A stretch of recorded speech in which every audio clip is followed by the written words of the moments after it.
क्या आप जानते हैं कि पाम संडे वाले दिन यानी खजूरी रविवार को यीशु मसीह यरूशलेम में क्यों आए थे? यीशु मसीह को यरूशलेम में लेकर आने का परमेश्वर का क्या मकसद था? इसका नाता उस समय से था जब परमेश्वर ने इजराइलियों को मिस्र की गुलामी से आजाद किया था। जब इजरायली लोग मिस्र में गुलाम थे तो परमेश्वर ने मूसा नाम के एक व्यक्ति से कहा कि मिस्र के राजा यानी फिरौन से जाकर कह कि मेरी प्रजा यानी इजरायलियों को मिस्र देश से निकल जाने दे। पर फिरौन इजरायलियों को आजाद करने से इनकार करता है और इसीलिए परमेश्वर फिरौन के देश मिस्र में 10 भयानक विपत्तियां भेजता है। जब 9 विपत्तियां पूरी हो गई तब भी फिरौन इजरायलियों को आजाद करने के लिए माना नहीं और तब परमेश्वर मूसा को बताता है कि अब वो 10वीं विपत्ति मिस्र में लेकर आएगा और इस 10वीं विपत्ति के बाद फिरौन इजरायलियों को मिस्र से निकल जाने देगा। परमेश्वर ने कहा कि 10वीं विपत्ति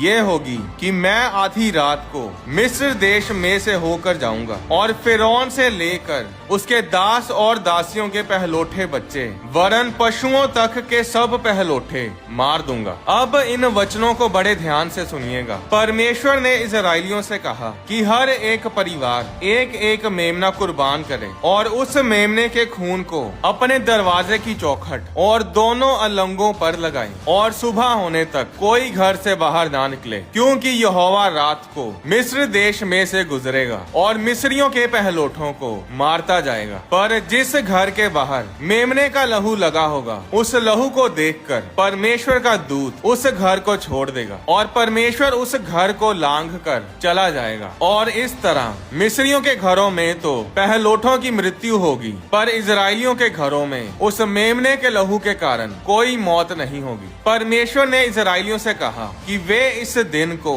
एक पर्व, एक त्योहार की तरह हमेशा के लिए मनाएं, ताकि जब उनके बच्चे उनसे पूछें कि ये सब क्या है, मेमने को कुर्बान क्यों किया जाता है, तो उस समय इजरायली अपने बच्चों को इस दिन के बारे में बताएं कि इस दिन यहोवा परमेश्वर ने इजरायलियों के घरों को लांघ कर मिस्रियों के सब पहलोठों को मार गिराया था। इसलिए इस पर्व को लांघन पर्व या फसह का त्योहार यानी पास ओवर कहते हैं। निर्गमन अध्याय 12 में परमेश्वर मूसा को बताता है कि कौन से महीने के कौन से दिन इस पर्व, इस त्योहार को मनाया जाए। परमेश्वर ने मूसा से कहा कि साल के पहले महीने के 10वें दिन इजरायली लोग अपने अपने घर के लिए एक मेमना लेकर आएंगे और फिर उस महीने के 14वें दिन तक उसे अपने घर पर रखेंगे और फिर उस शाम को उसे कुर्बान कर देंगे। अब इसी रीति के अनुसार इजराइल में हर साल फसह का पर्व मनाया जाता था।